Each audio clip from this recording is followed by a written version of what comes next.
บายดีกราบทักทายสบายดีน้องพี่น้องเพื่อนๆทางช่อง YouTube สายลมถิ่นเซโนชาแนลนะพี่น้องเนาะวันนี้มาอ่าลินน้ำน้องป้ามุ้ยทุกคนลินน้ำน้องป้ามุ้ยเพราะว่าตอนนี้น้องป้ามุ้ยเพิ่นก็ย้ายเรือนใหม่แล้วทุกคนบ้านไซลมมันจะฟากทางมือนี่ไปพี่น้องฟากปั๊มหลังนี่แหละพี่น้องเนาะส่วนน้องป้ามุ้ยมันมาอยู่หมองนี่เนาะใกล้กันเลยทุกคนเนาะวันนี้เรามา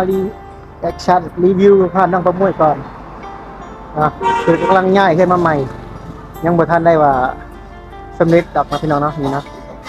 สำหรับน้องประมวยนี่ปัดเฮือนอยู่สบายดีน้องประมวยสบายดีเราคุยข่าวลาวเดินพี่น้องมาเลยมากินข่าวเถียงน้ำกันวันนี้เสว่าไอ้สายลมถึงไซโนผลกำมาแจ้งข่าวดีแต่ป้ามุ้ยเนาะแล้วก็มาเยี่ยมยามที่ป้ามุ้ย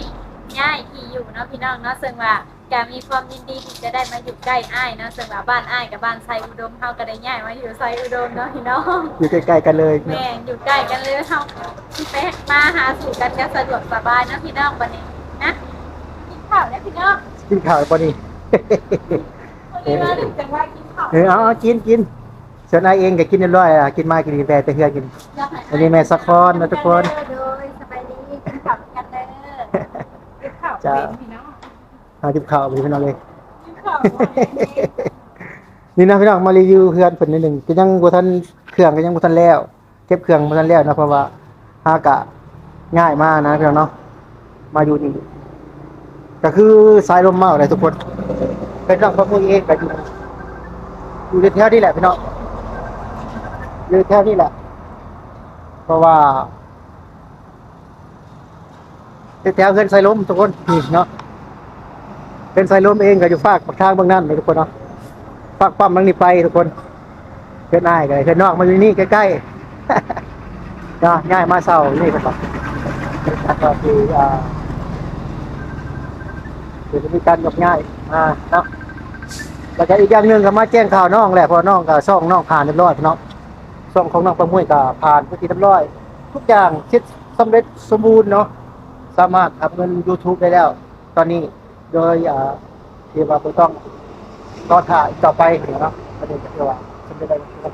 สวัสดีครับที่เขาอยู่กับแม่2 คนน้องเขาอยู่ทุกคนเนาะน้องไปโรงเรียนตัวนี้อ้ายก็มานั่งดิแล้วก็มาตัวมาแจ้งข่าวให้ป้ามุ้ยว่าสำเร็จแล้วก็เลยว่ากำลังจะออกเมืองแล้วก็มาเฮ็ดที่หนึ่งครับเนาะอยู่ที่อาหารน้องป้ามุ้ยสาวลาวทุกคนเนาะโอ้โหเป็นกำลังใจให้น้องป้ามุ้ยห้านก็บ่ทันเปิดตัวบ่ทันได้คนเครื่องแล้วเบิดนะเห็นบ่ประมาณนี้เนาะ พี่น้อง